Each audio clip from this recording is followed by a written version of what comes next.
Mickey Mouse, Powerpuff Girls, Pokemon, Garfield, and a range of other things. You'll see how everyone just has a soft spot for cartoons or animation.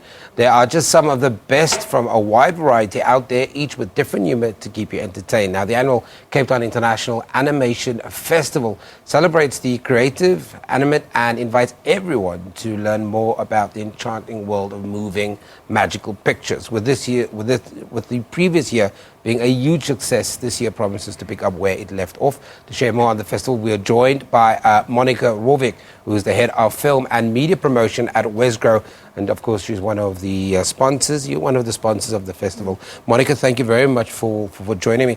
Let's talk about this growth quickly, because animation, I think there's this perception that it only belongs in one part of the world and that Africa really isn't a hotbed for creative animation.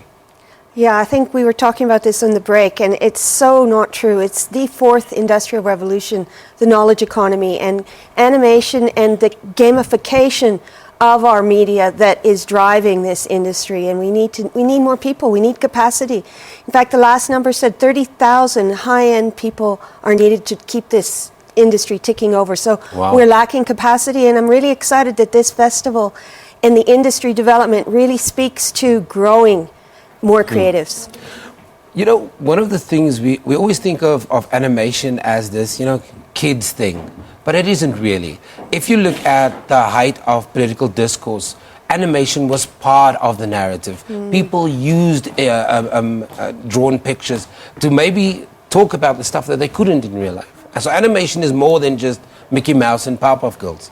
I think we're seeing the graphic novel jumping over many heads of people like graphic novels, and comics are part of that spectrum, and we're seeing a lot of success on the continent from just the drawn story. So now we're seeing it move into media. There are many successful and sustainable studios on the continent. Here in South Africa, of course, with the National Film and Video Foundation, with the DTI, the Department of Trade and Industry, we can incentivize feature films. So we have two of the most successful films that have ever come out of South Africa were animated films. Wow. That's Kumba and Adventures in Zambezia. Yeah. And I'm really excited that quality feature films are coming to this festival, including the Oscar-nominated The Red Turtle, and that's sponsored by the Japanese embassy, and they're also bringing John Shuzo, ahead of a very successful Japanese studio. So it's a big deal. And it's got a high delegation from around the world coming to this festival. That's impressive. Yes, the French are coming. Yeah. The French